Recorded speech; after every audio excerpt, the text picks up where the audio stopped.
Revisi Undang-Undang KPK sudah masuk agenda DPR sejak 2 tahun lalu. Kita simak tayangan berikut ini. Rencana revisi Undang-Undang KPK sudah bergaung sejak 2 tahun lalu. Bulan Desember 2010, DPR memasukkan revisi Undang-Undang KPK di urutan keempat prioritas prolegnas tahun 2010. Revisi ditargetkan rampung pada tahun sidang 2011-2012. Komisi 3 yang mendapat kewenangan menggodok draft revisi merekomendasikan sekitar 10 poin untuk direvisi.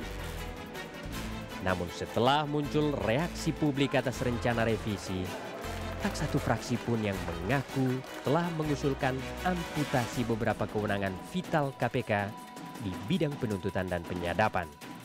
Fraksi dan partai apa sebenarnya yang sangat bernafsu melemahkan peran superbody KPK?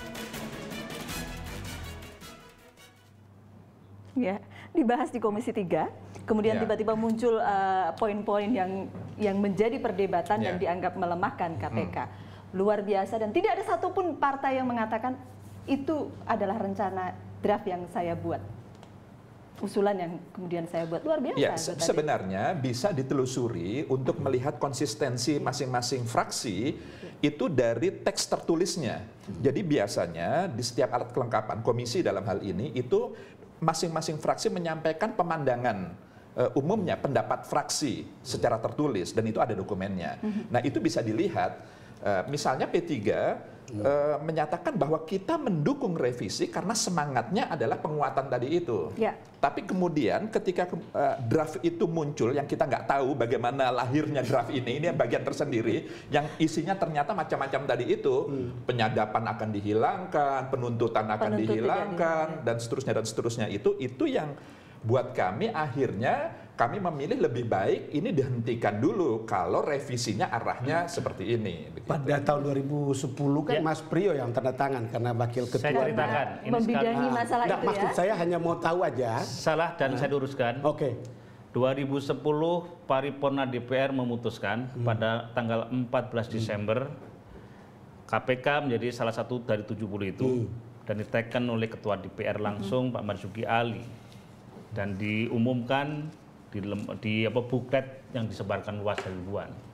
Pertama, tindak lanjut dari itu karena Korpolkam urusan saya, kalau ekonomi urusan Pak Anies sama Pak Pram, itu tindak lanjutnya adalah saya teken untuk Kejaksaan Agung diberikan kepada Balek. Tidak lanjut, saya teken untuk ini sesuai dengan paripurna tadi ya, berikan kepada Komisi 3. Untuk masalah MA diberikan kepada Balek dan seterusnya, dan itu lazim karena pimpinan DPR memang. Saya hanya mau bertanya saja sebetulnya ketika Anda teken pada waktu itu, tentu mungkin juga ada kan alasan-alasan revisi itu kan, dan arah dari revisi itu.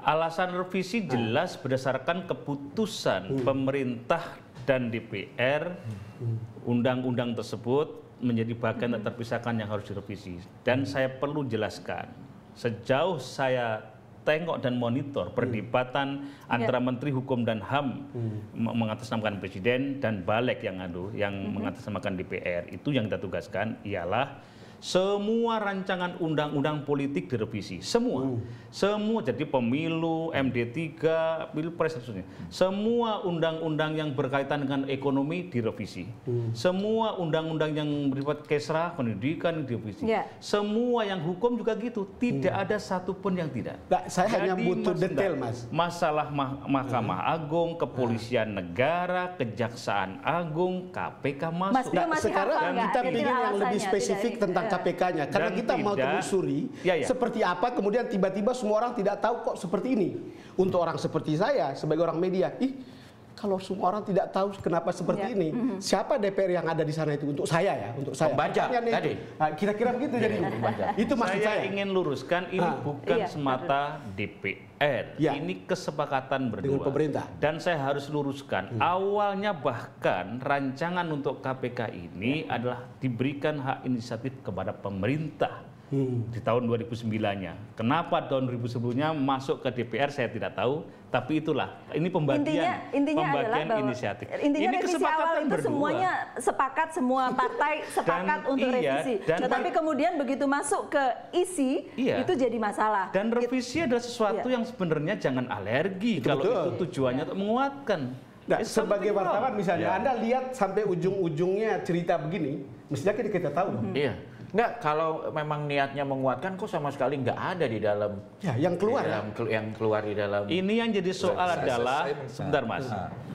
Masih mentah beruah kayak gini belum bocor. Sebenarnya nanti sudah masuk ada balik sebentar. Gitu, Pak Priyo. Balik itu masih belum sah, masih proses bawah tangan. Nanti kalau dari balik kan ada fraksi-fraksi. Balik ke Komisi 3 sebelum ke paripurna ini biasanya terbuka itu sidangnya itu.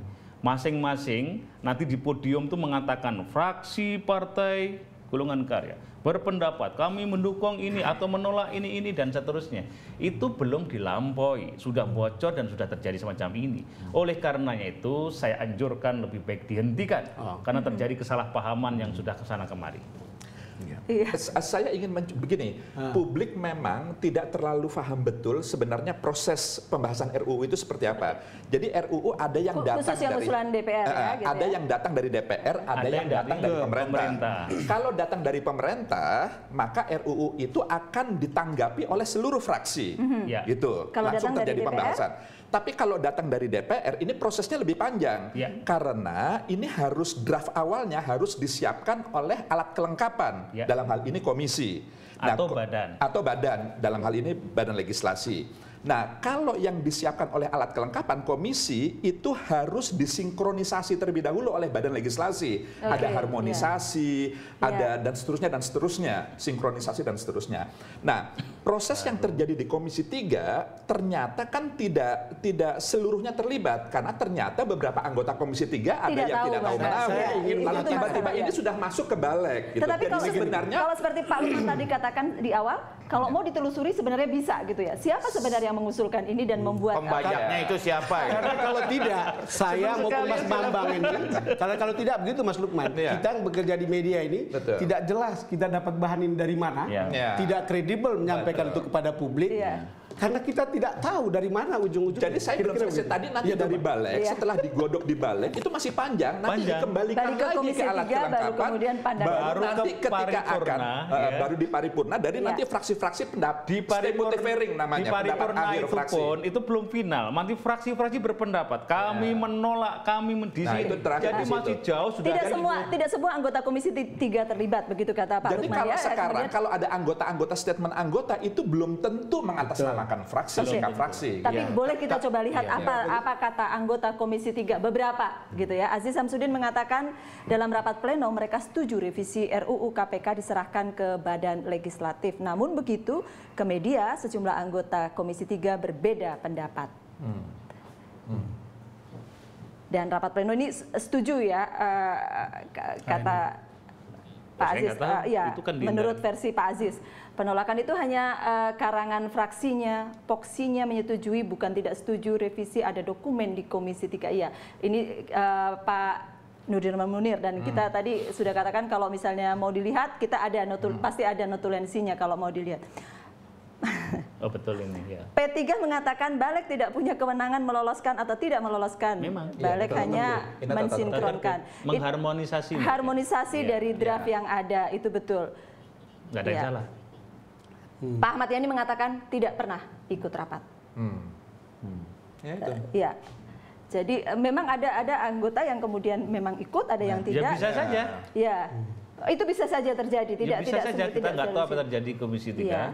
Terus terang saya ulangin, saya aja sebagai wakil ketua yang membina masalah ini, saya baru tahu ketika kemudian berduyun-duyun draft belum dilapor. Tapi mereka jelaskan ketua ini kan masih draft yang belum diputuskan, masih pimpinan DPR.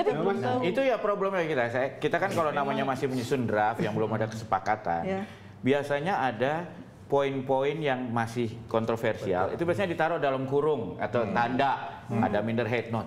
Ini kok draftnya kayak udah sepakat melemahkan KPK, itu yang membuat kita jadi, aduh ada yang ajaib di sini gitu loh.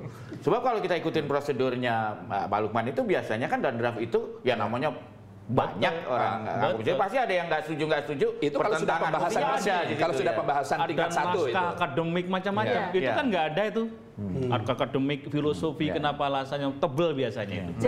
Pertanyaan teknis saja Mas, yang begini ini kemudian asal usulnya gimana itu ya?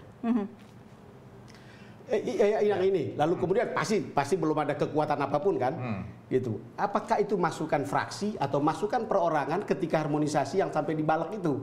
Orang seperti saya sebagai wartawan, salah kita beritain Mas, rupanya masih jauh sekali, tapi ribut untuk hal yang begini gitu. Ini juga yang membahas di awal belum bicara dengan fraksi juga kemungkinan. Bisa jadi. Saya nggak yakin karena tiba-tiba Pak Hidayat kaget, tiba-tiba Pak Aswar kaget ketua fraksinya dan saya aja kaget juga. Dugaan saya memang juga, tapi ya ini kan memang masih belum mentah. Gimana kita mau ngeritik kalau ini masih belum jadi penuh? Jangan-jangan kita harus bersyukur bahwa itu bocor lebih dulu. Tapi jangan-jangan malah buntung. Sebab kalau itu sudah diginikan, terus diberi masukan untuk menguatkan, ini jalan lempang untuk ke sana. Kita coba lanjutkan sebentar lagi ya. Mengapa DPR ingin menggunting sejumlah peran super body KPK? Kita akan membahasnya saat lagi.